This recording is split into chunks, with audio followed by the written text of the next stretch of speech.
दुनिया की सबसे बड़ी टेलीस्कोप स्क्वायर किलोमीटर और ऑब्जर्वेटरी 21वीं सदी के चंद बड़े तरीन मंसूबों में से एक है जो अगले 10 साल में मुकम्मल कर ली जाएगी। इस टेलीस्कोप में जनूबी अफ्रीका से लेकर ऑस्ट्रेलिया यानी तकरीबन 10,400 किलोमीटर के रेडियस में रेडियो रिसीवर लगाए जाएंगे और इंतहाई जदीद कंप्यूटर से मुंसलिक ये आला रेजोल्यूशन वाली टेलीस्कोप खलाई माहिरीन को बताएगी कि कायनात के पहले सितारे ने कैसे और कब चमकना शुरू किया था। आखिर ये डार्क एनर्जी क्या है, और सबसे बुनियादी सवाल कि क्या हम कायनात में अकेले हैं या उड़न तश्तरियों, खलाई मखलूक या एलियंस की कहानियां वाकई ही सच्ची हैं। और चंद दीगर मगर हमसे ज़्यादा एडवांस मखलूकात का भी इस यूनिवर्स में बसेरा है। ये टेलीस्कोप गैर मामूली तौर पर इतनी ज़्यादा हसास होगी कि जो खला में होने वाली किसी भी किस्म की ट्रांसमिशन को रिकॉर्ड कर सकेगी। इस मंसूबे पर 30 साल से काम किया जा रहा था, जिसको अब हतमी शक्ल दे दी गई है।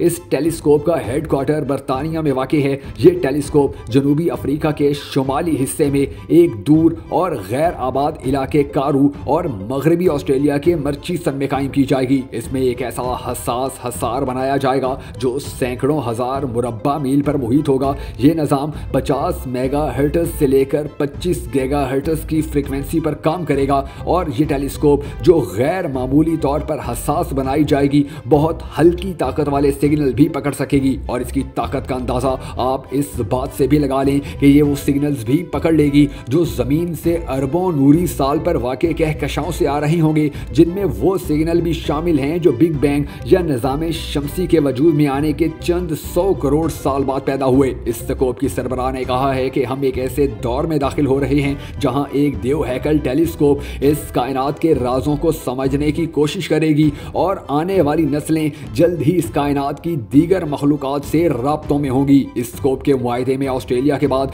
कनाडा, चीन, फ्रांस, जर्मनी, इंडिया, जापान, जनूबी कोरिया, स्पेन, स्वीडन और स्विट्जरलैंड भी शामिल हो जाएंगे। इस टेलीस्कोप को बनाने और चलाने पर अगले 10 साल में तकरीबन $2.4 अरब खर्च होने का अंदाजा है। इस खलाईस्कोप को बनाने वालों ने बड़ी तादाद में मवासलाती सियारों को फिजा में भेजने के मंसूबों पर अपनी तशवीश भी दिखाई है, क्योंकि खला के लिए बनाई गई टेलीस्कोप में सियारे हाइल होते हैं और इसकी फील्ड में रोशनी की एक लकीर छोड़ देते हैं। इस प्रोजेक्ट में बहुत सी कंपनियां भी शामिल हो रही हैं, जिनमें स्पेस एक्स भी शामिल है, जिसके मदार में 1000 के करीब खलाई जहाज हैं, और वन वेब जिसके तकरीबन 500 खलाई जहाज 1 से 1.5 साल में खला में होंगे। ये सब चीज़ें मिलकर शायद ये जानने में कामयाब हो जाएंगे कि दुनिया में पहला सितारा कब और कौन सा चमका था, और क्या हमारे अलावा भी इस यूनिवर्स में कोई और मखलूक है या नहीं।